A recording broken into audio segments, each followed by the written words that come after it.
آپ سے یہ درخواست کروں گا بڑے ادباً کہ وہ بچھایت کے اندر میں آ جائے اور بیٹھ جائے. یہ جو کھڑے آ جاؤ ادھر اندر میں. اب اس کے بعد میں وقت کم ہے، مولانا کا بیان ہوگا. بیٹھ جائے بھائی سب. محترم سامعین، مہارت جس کو فن میں ہو وہ اداکاری نہیں کرتا، حقیقت پیش کرتا ہے، ریاکاری نہیں کرتا. تو شمشیریں جمع کر لے، سروں کی بھیڑ لا لے، مجاہد حوصلہ رکھتا ہے، تیاری نہیں کرتا. چلا وہ تیر جو بہتر تیرے کمان میں ہے، چلا وہ تیر جو بہتر تیرے کمان میں ہے. کسی کے ہاتھ میں ہوگا جادو مگر تیرے زبان میں ہے. حضرت سے ہم سردستہ وابستہ التماس کرتے ہیں کہ اپنے کلمات عالیہ سے ہم تمام کو مستفید فرمائیں.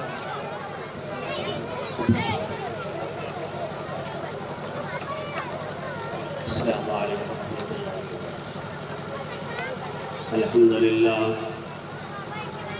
الحمدللہ کفا وسلام علی عباده الذین اصطفى وصلی وسلم وبارک علی محمد المصطفى وعلى آلہ المجتبى.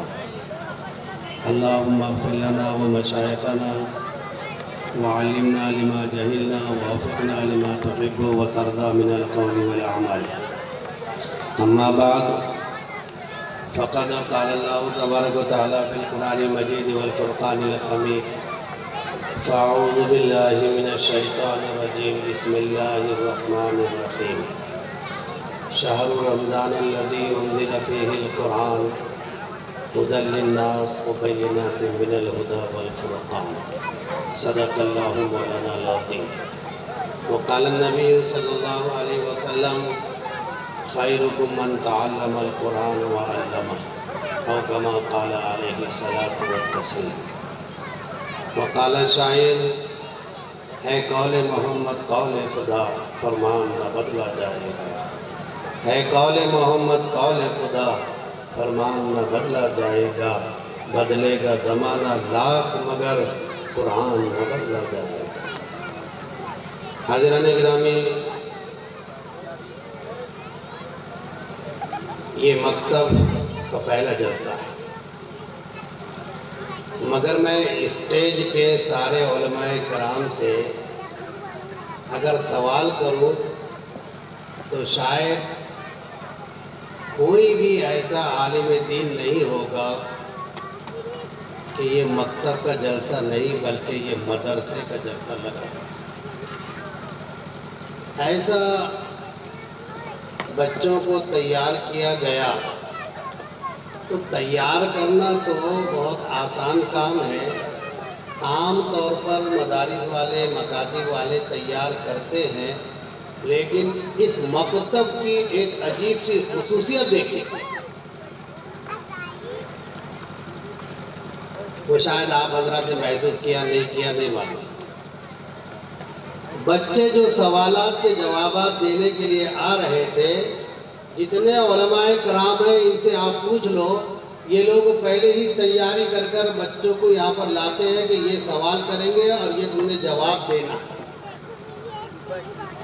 لیکن یہاں ایک عجیب سی بات دیکھی جو اس مدرسے کی اور مکتب کی خصوصیت ہے، وہ یہ کہ ایک استاد محترم کے پاس پرچیاں تھی اور اس پرچی میں سے بچہ اپنے دل سے اٹھا رہا تھا ایک پرچی.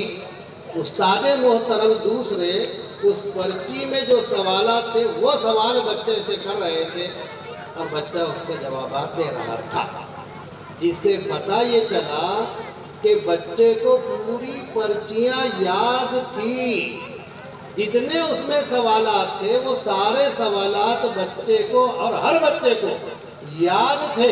اس لیے تو ان پرچیوں میں سے جو پرچی اٹھا رہا تھا اس پرچی کے وہ سوالات اور جوابات دے رہا تھا. یہاں دھوکہ دھڑی تو ہے نہیں تو ہمارے یہاں پیزا میں چلتے دھوکے دھڑے. کسی کے اندر سے کھا لیے تو پیٹی میں چٹھی کس کی اٹھتی، جس کے کھائے. تو یہاں کھائے ہوا نہیں تھا مسئلہ، یہاں تو یاد کرایا ہوا مسئلہ تھا. بڑا عجیب سا مسئلہ ان کا تھا. یہ خصوصیت دیکھی میں نے اس مقصد کی. فضل خداوندی 45 سال سے 40 سال کے عرصے سے تقریباً جلسے جلوس ہوتے رہتے ہیں، مکاتب کے اندر جانا ہوتا ہے، مکاتب کے اندر کیا، مدارس کے اندر کیا، بیانات کے اندر کیا، جانا آنا ہوتے رہتا ہے، لیکن یہ خصوصیت میں نے آج تک نہیں دیکھی تھی جو آج الحمدللہ ثم الحمدللہ اس مکتب کے اندر دیکھی۔ دل کی گہرائیوں کے ساتھ میں شہر انجن والوں کو بھی مبارکباد دیتا ہوں، اسٹیج پر بیٹھنے والے سارے علماء کرام کو مبارکباد دیتا ہوں، اور ان سب کے مبارکباد کا ہار بنا کر میں حافظ عامر صاحب کے گلے میں ڈالتا ہوں کہ اللہ ان کو مزید ہمت، طاقت، قوت، حوصلہ عطا فرمائے۔ ایک مکتب ایسا نہیں آپ کو ملے گا جہاں پر یہ ساری چیزیں ہو۔ میں بیٹھے بیٹھے ہمارے مولانا صاحب سے پوچھا اس مدرسے کا، مکتب کا نام کیا ہے، تو انہوں نے کہا حضرت ابو بکر صدیق۔ بس میرا دماغ پلٹا کہ مدرسہ مکتب اسم و مسمہ ہے۔ ہمارے علماء کرام سمجھ رہے اس کو اسم و مسمہ کو، آپ کو بھی سمجھا دو سیدھے سادھے انداز میں تو بہت جلدی سمجھ میں آئے گا کہ جیسا نام رکھا نا ویسے تاثیر بھی اس کے اندر رکھی گئی ہے۔ حضرت ابو بکر صدیق رضی اللہ تعالیٰ عنہ، اللہ اکبر، وہ شخصیت ہے، کون نہیں جانتا، جو ساری نیکیوں کے حامل، سارے اعمال کے منبع اور سرچشمہ، خدمت گزاری میں آگے، مریضوں کی عیادت میں آگے، جنازے کے ساتھ شریک ہونے میں آگے، روزہ رکھنے میں سب سے آگے، قرآن کی تلاوت کرنے میں سب سے آگے، بلکہ ایک مرتبہ میرے اور آپ کے آقا سرور کائنات تاجدار مدنی گنبد خضرا کے مچی کالی کملی والے جناب محمد الرسول اللہ صلی اللہ علیہ وسلم نے پوچھا آج کے دن روزہ کس نے رکھا؟ پورے مجلس میں سے ابو بکر کہنے لگے میں نے کہا بیمار کی عیادت کس نے کی؟ ابو بکر کھڑے ہوئے میں نے کہا جنازے کے ساتھ کون چلا؟ ابو بکر کہنے لگے میں کہا غریب مسکین محتاج کی خدمت کس نے کیا؟ کہا میں اللہ اکبر ہر عمل پوچھا جاتا تھا سرکار پوچھنے والے ہیں اور حضرت ابو بکر صدیق رضی اللہ تعالی جواب دے رہے ہیں کوئی ایسا عمل ابو بکر کے پاس سوال کیا گیا ہو اور حضرت ابو بکر صدیق رضی اللہ تعالی نے اس کو نہ کیا ہو ایسا نہیں تو معلوم یہ ہوا کہ حضرت ابو بکر صدیق رضی اللہ تعالیٰ کے نام سے جو مکتب چل رہا ہے مکتب بالکل واقعتاً ویسے ہی سرچشمہ اور ویسے ہی منبع ہے کہ الحمدللہ یہاں قاعدہ قرآن پاک ناظرہ بھی پڑھایا جاتا ہے اور ابھی سننے کو ملا کہ ماشاءاللہ اس مکتب کے اندر کچھ بچے 18 پاروں کے حافظ قرآن بھی ہوتے ہیں۔ یہ مدارس کا جلسہ نہیں ہے تو اور کیا ہے؟ مکتب کا جلسہ لگ رہا ہے لیکن یہاں پر حفاظ کرام پیدا ہو رہے ہیں، غریب مسکین محتاج جو لوگ یہ چاہتے ہیں کہ صاحب عصری تعلیم بھی بچوں کو ملے اور دینی تعلیم بھی جو ملے۔ آج اللہ تعالیٰ شانہ نے اللہ ان حضرات علماء کرام کے حفاظ کرام کے قرائے کرام کی عمروں میں برکت عطا فرمائے جو اس سرزمین دنیا پر ہے اور ہم سب کو ان کی خدمت کا جذبہ نصیب فرمائے۔ ہمارے جذبے تو وہی چل رہے پرانے، رکھ لو نا ایک آدھے پوسٹو من کو اذان دینے کے بعد سے نہیں آئے تھے کہ بچے اذان دیا ہوتے ایک نے بھی نہیں خیال کرا اقامت پڑھا تو کتہ متی صلاح چھوڑ دیا، نماز ہو رہی اذان بھی ہو رہی۔ اب کسی نے پوچھ لیا ہے کہ آپ محترم صاحب سے کہ آپ محترم صاحب اذان دیتے ہو تمہاری آواز ہی الگ ہے تو بولے 150 روپے میں کیا محمد رفیع کی آواز نہیں تھا 150 روپے دے رہا امام صاحب 150 روپے امام صاحب جو ہے تو محترم صاحب جو تو 50 روپے کے۔ بہت عجیب حالات تھے میرے دوستوں۔ آج اللہ کا فضل ہے، علماء کرام نے، حفاظ کرام نے ایسی محنتیں کیا اور کرتے چلے جا رہے ہیں۔ چاہے تم ان کی تنخواہ کا خیال کرو نہ کرو، چاہے ان کے حالات کا تم خیال کرو نہ کرو، لیکن امت کو جو ہے یہ کڑوی کسیلی گولیاں پلاتے چلے جا رہے ہیں۔ آپ نے کچھ محسوس کیا؟ بچوں نے نماز پڑھی، پیچھے بچے مارا ڈھوکی کر رہے تھے، یعنی یہ بتا رہے تھے ابھی جو تراویح آ رہی نا اس میں ایسی چھوتا، بڑے بڑے کرتے ایسی۔ اور اکثر کو دیکھنے کو ملتا کہ حوض پر بیٹھے رہتے، جب امام صاحب، اب تھوڑی بہت تو پہچان ہوئی جاتی نا کہ عالمین، ایسا ٹھنڈا ساتھ جو حافظ صاحب پھینکتے تو یہ وضو کرتے کرتے تیزی سے بھاگتے ہوئے آتا اور رکوع کے اندر حضرت کے ساتھ شریک ہو جاتا، یہاں تک کہ امام صاحب، حافظ صاحب جو ہے تو اس کے شریک ہونے سے پہلے ہی سمیع اللہ لمن حمیدہ بول دیتے۔ تو یہ کیا کرتا معلوم ہے کیا؟ یہ آنکھیں بند کر لیتا اور آنکھیں بند کر کے جاتا رکوع کے اندر۔ کیا مطلب تھی اس کا؟ کہ یہاں دودھ پیا جا رہا ہے کیا؟ صاحب تم پڑھو درود اور میں پیتا دودھ، یہاں نہیں ہے ایسا۔ قرآن سننا بھی عبادت ہے، اور نماز کے اندر سننا تو اس سے افضل عبادت ہے۔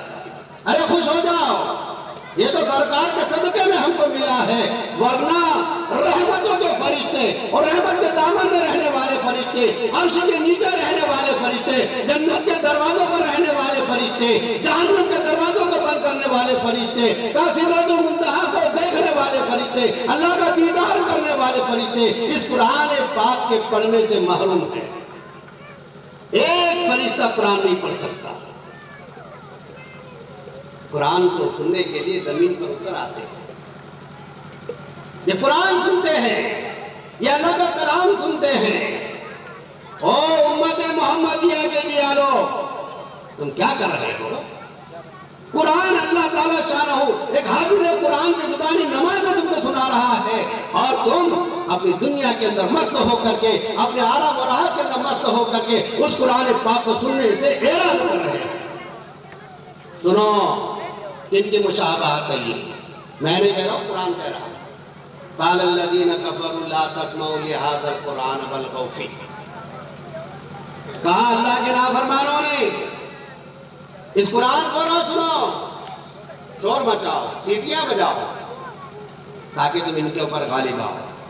ہمارے ہاں حوض پر اور وضو خانے کے اندر بیٹھا جاتا ہے، ایران قرآن کی باتیں کی جاتی ہے، حافظہ قرآن پڑھ رہے ہیں کہ حافظہ صرف قرآن پڑھنے کے لیے آئے ہیں یا قرآن پاک پڑھنے کے لیے آیا ہے، سننے کے لیے نہیں آیا ہے۔ اور پھر یوں سمجھتا ہے کہ تراویح کے اندر 100 پارہ پڑھ کر کے آیا ہو، سن کر کے آیا ہے۔ دوستو، انسانوں سے سب کچھ چھپا سکتے ہو، جھوٹ بول سکتے ہو، اللہ سے جھوٹ نہیں بول سکتے۔ بتاؤ خفیہ اعمال، ارے یہی وہ ابو بکر ہیں، سب کے لیے اعمال طے کیے جا رہے ہیں، یہ فلاں کام کریں گے، فلاں کام، یہ فلاں کام۔ ابو بکر کا نام ہی نہیں کاموں کے اندر، بڑے لوگ پریشان، ابو بکر کا نام نہیں ہے کام کے اندر، عمر فاروق کا نام نہیں ہے کام کے اندر، اتنے بڑے بڑے صحابہ کہ میں کیا بتلاؤں۔ ایک مرتبہ نبی پاک صلی اللہ علیہ وسلم حضرت عائشہ صدیقہ رضی اللہ تعالیٰ عنہ کے ساتھ تشریف فرما ہے۔ حضرت عائشہ نے آسمان کی طرف نظر دوڑائی، صاحب مشکات رحمۃ اللہ علیہ حدیث کی بڑی کتاب ہے، اس میں نقل کیا، اور ستاروں کی طرف نظر دوڑا کر یوں کہا، اللہ کے رسول، جتنے آسمان پر ستارے ہیں، اتنی نیکیوں والا کوئی شخص ہے؟ تو اللہ کے نبی صلی اللہ علیہ وسلم نے فرمایا، عائش، ہاں، عمر۔ کہنے لگے کیا؟ عمر۔ حضرت عائشہ کے ذہن میں یہ بات تھی کہ ابا کا نام ہے، اس کا نام آئے گا ابا کا۔ تو اللہ کے رسول سے پوچھا، اللہ کے رسول، میرے ابا کہاں جائیں گے؟ ابا تو ہر عمل کے اندر آگے ہیں، ابا کہاں جائیں گے؟ غور سے سننا ذرا، سرکار نے کیا ارشاد فرمایا؟ ارے عائش، ذرا محبت بھرے جملوں میں گھر میں بھی کہہ دیا کرو۔ سرکار نے امت کو سبق سکھلایا۔ ہمارے گھر میں تو ایسا جلال بتاتا کہ اللہ کی پناہ، جس کی گھر میں نہیں چلتی وہ امام پر ایسا جلال بتاتا کہ وزیر اعظم ہی بن کر آیا، بیوی کے ذریعے سے دلیل کرا دیا۔ جاؤ لے لو عزت، کہاں سے تم کو ملے گی؟ ملی نہیں سکتی۔ سرکار فرمایا عائش، ابو بکر کی بات کرتی ہو؟ ارے ابو بکر کا مسئلہ تو یہ ہے کہ عمر کی ساری نیکیاں اور ابو بکر کی ایک نیکی۔ تو حضرت ابو بکر صدیق رضی اللہ تعالیٰ تنہائی کے اندر جا رہے ہیں، ایک گڑیا کے گھر جاتے ہیں، آنکھوں سے اندھی ہے، پیروں سے لوٹی ہے، ہاتھوں سے لوٹی ہے، پیروں سے لنگڑی ہے، پریشان پڑی ہوئی ہے۔ حضرت ابوبکر صدیق رضی اللہ تعالیٰ گھر کی جھاڑو دے رہے ہیں۔ کون؟ وقت کا خلیفہ ہے۔ کون؟ حضرت ابوبکر ہے۔ کون؟ سرکار مدنی جناب محمد الرسول اللہ صلی اللہ علیہ وسلم کا غار ثور کے اندر رفیق ہے۔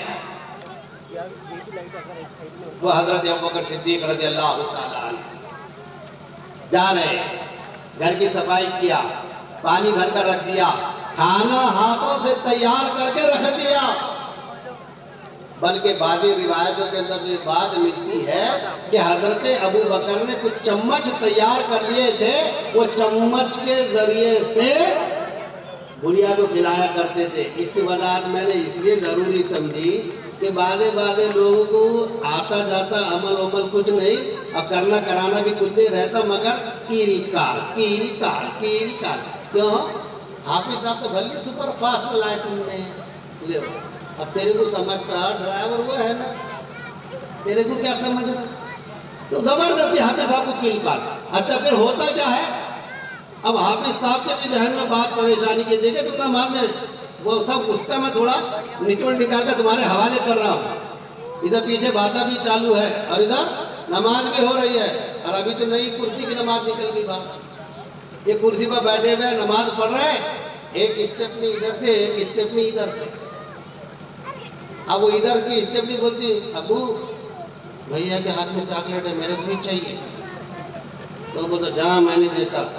تو یہ نماز میں ہے نا، یہ نماز میں ہے، نماز چاہیے۔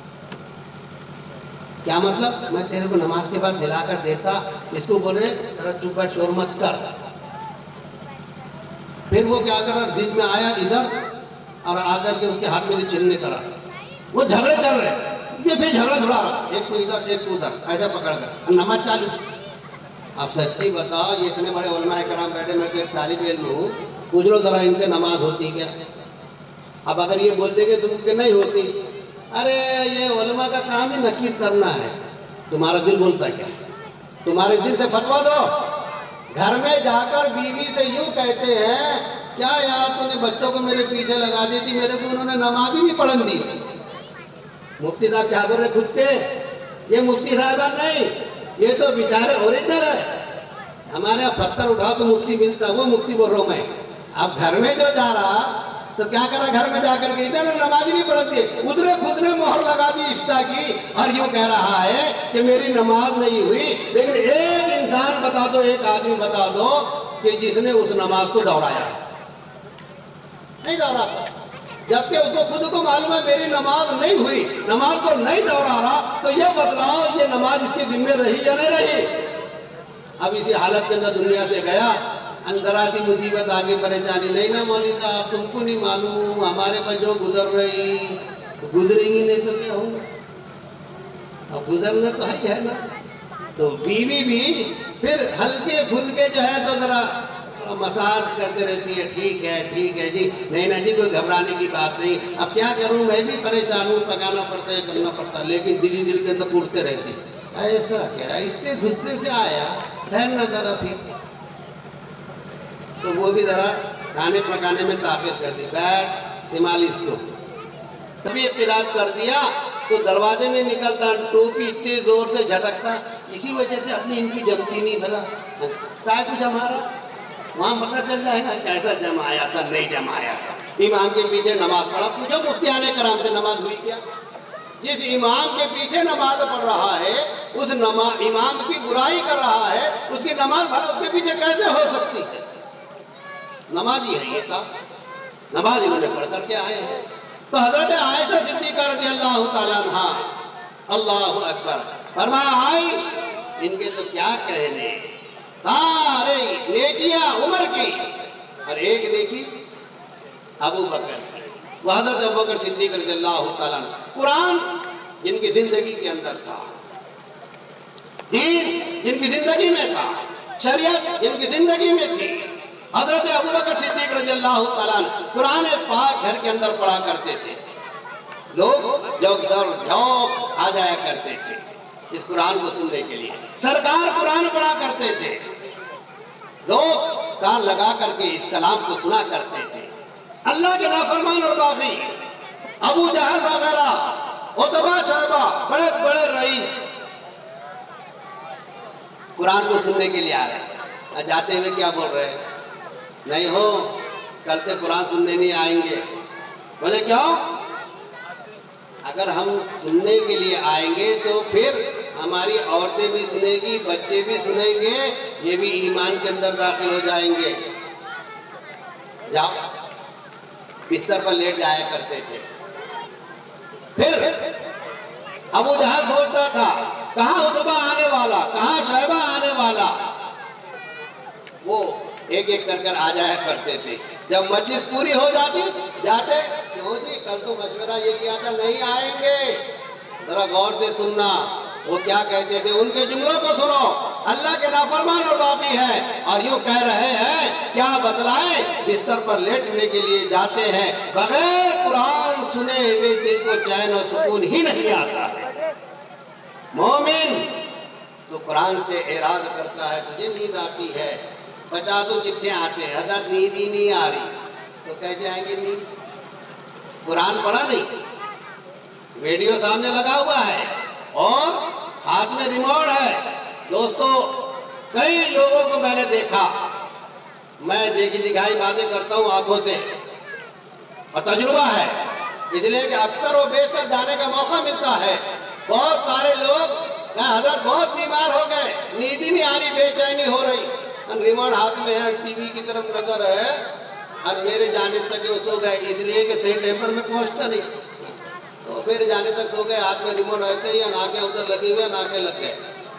ابا سو گئے کیا؟ وہ خراٹے مار رہے، میں نے بولا تو بولا تھا نیند نہیں لگی، ان کو نہیں لگی، وہ ٹی وی دیکھ رہے تھے ان کو نیند لگ گئی۔ اب میں نے بولا کیوں جی؟ گہری نیند لگ گئی تو سمجھ گیا ہوگا نا گہری نیند، علماء تو سمجھ گئے ماشاء اللہ۔ پھر فرشتہ بولے گا کیا لایا؟ بولے ریموٹ لایا ہاتھ میں۔ اچھا کیا لایا؟ ٹی وی دیکھتے ہوئے آیا۔ فرشتہ کہے گا خوش ہو جا، جا تیرے لیے قبر کے اندر بستر بچھا دیا جائے گا، یہ ہوگا نا بستر بچھا دیا جائے گا، جا اب تجھے کوئی ستانے والا نہیں آئے گا۔ میرے دوستو ان خرافات پر اللہ کی طرف سے کوئی چیز نہیں ملے گی، قبر کے اندر آ کر ٹھکانے آ جائے گی، لیکن یہ قرآن کی ایک آیت پڑھتا ہے، یہ قرآن کی ایک آیت جھولا جھولتی ہے اور اس کے پیچھے منڈلاتے رہتی ہے، جب اس کی آنکھ لگی اور اس کو لوگوں نے غسل کے لیے لایا اور اس کو نہلانے کے لیے لایا اور اس کو کفنانے کے لیے لایا، جیسے غسل دے دیا جاتا ہے، ایک آیت ہی کا صحیح وہ اس کے جسم پر جا کر سینے پر چپٹ جاتی ہے اور یوں کہتی ہے تیرا میرا ساتھ ہے، تجھے مجھ سے کوئی جدا کرنے والا نہیں اور مجھے تجھ سے کوئی جدا کرنے والا نہیں۔ اور قبر میں جا کر کے جیسے مردے کو لٹا دیا جاتا ہے تو وہ قرآن باہر نکلتا ہے، چاہے ایک آیت ہی کیوں نہ ہو۔ نیند کے غلبے کی وجہ سے ایک آیت پڑھی، ایک آیت ہی کیوں نہ ہو، بیٹھ جاؤ۔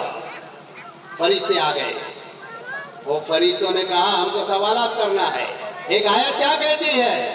کیسے سوال کرنا چاہتے ہو؟ ابھی رکو، میں ابھی آتا ہوں۔ اللہ کے دربار سے اللہ جب حکم دے گا جب تم نے سوالات کرنا، ایک آیت بھی کیوں نہ ہو اوپر جاتی ہے اور اوپر جا کر اللہ کے دربار میں یوں کہتی ہے پروردگار عالم میں تیرا کلام ہوں، میں نے اس کو رات میں سونے سے جگایا ہے، تو میری سفارش کو قبول فرما۔ تو ہوتا کیا ہے؟ اللہ فرماتے جا میں نے تیری سفارش قبول کر لی، وہ فرشتوں کو اے اللہ بلا لے، عذاب نہ دیا جائے۔ اللہ تعالیٰ شانہ بستر حوالے کر دیتے ہیں، ایک یاسمین کا پھول دیتے ہیں، جاؤ یہ اس کے سینے پر رکھ دو، بستر اس کو بچھا دو، کسی قسم کی کوئی تکلیف تجھے نہیں ہوگی۔ وہ قرآن آتا ہے، کہا فرشتوں نے ستایا تو نہیں؟ کہا نہیں، ستایا نہیں۔ کہا اچھا یہ پھول رکھ لے تیرے سینے پر، جب کبھی بھی کسی کی یاد تجھے ستائے گی یہ خوشبو آئے گی، اس تیری یاد کو ختم کر دے، کوئی تجھے غم، کسی قسم کا قلق، کسی قسم کا افسوس نہیں ہوگا۔ بستر بچھایا ہوا ہے، یہ رضائی اوڑھ اور سو جا، نم کنمت العروس، ایسا سو جا جیسے کہ کوئی دلہن سویا کرتی ہے۔ فرمایا ایسا منظر ہوگا، کوئی اس کو ستانے والا نہیں ہوگا۔ لیکن کب؟ جبکہ قرآن پاک کی تلاوت ہماری اپنی زندگی میں آئی۔ میرے دوستوں میں کیا بتلاؤں، ویسے ایک آدھ دو جگہ میں یہ جملہ بھی کہا ہوں کہ آج کل علماء کرام ماشاءاللہ احادیث مبارکہ قرآن کے ذریعے سے امت کو اس قرآن کی باتیں سمجھا رہے تھے۔ میں آنکھوں دیکھی مشاہدے کی بات آپ کے حوالے کرتا ہوں۔ اکثر و بیشتر ہوتا یہ ہے کہ قرآن پاک نہ پڑھنے کی وجہ سے دھول مٹی اتنی اس پر جم جاتی ہے کہ وہ گرد و غبار کے اندر بالکل بوسیدہ ہو جاتا ہے۔ تو کیا کرتے ہیں؟ امام صاحب کے حوالے کر دیے جاتے ہیں بوسیدہ قرآن، لو صاحب یہ قرآن کو تم ہی کرو، کیا کرنا۔ اب یہ امام صاحب سمجھتے ہیں ٹھیک ہے، لے کر رکھ لیتے قرآن پاک کو، پھر بڑے علماء کرام سے پوچھ تاچھ کر کے کیا صاحب دیکھو بہت سارے اشخاص الٹے سیدھے کام کر جاتے ہیں، اس کلام الہی کو جلا دیتے ہیں۔ اللہ امت کی حفاظت فرمائے، بالکل بھی اجازت نہیں۔ بہت سارے کنووں کے اندر ڈال دیتے ہیں، اس کی بھی اجازت نہیں، وہاں بھی بے ادبی ہوتی ہے۔ ہاں البتہ اجازت دیا ہے کہ قرآن پاک کو لیا جائے، اس کو بہترین کپڑے میں لپیٹا جائے اور قبرستان کے اندر ایک جانب گڑا کر کے اس کو اس میں گاڑ دیا جائے۔ یہ طریقہ یہ کر سکتے ہیں۔ تو اب یہ علماء کرام بیچارے لے کر رکھ لیتے ہیں۔ جو میں بتانا چاہ رہا ہوں آپ کو، کیا بتلاؤں، فرمایا یہ 3 قرآن لے کر ایک شخص آیا۔ اب میری مسجد میں جس میں میں امامت کرتا ہوں جامع مسجد، اس کو پیٹی میں رکھ دیا، 3 قرآن ایک ساتھ، نیچے قرآن، اوپر قرآن، درمیان میں 3 قرآن پیٹی میں رکھ دیا گیا۔ چند دنوں کے بعد جب پیٹی کھولی گئی، میں بھی ظہر کی نماز پڑھا کر بیٹھا ہوا تھا۔ میرے دوستو مجھے تو بولتے ہوئے برداشت نہیں ہوتا، میں کیا بتلاؤں، میرے آنکھوں سے آنسو بہتے ہیں، اور کوئی مومن ایسا نہیں ہوگا کہ یہ الفاظ سنتے ہوئے اس کے آنکھوں سے آنسو نہ ٹپکے۔ بہت عجیب بات، نیچے کا قرآن، میرے پاس بچے آئے، مسجد کی صفائی ہو رہی، مولانا مسجد کی ہم صفائی کر رہے ہیں۔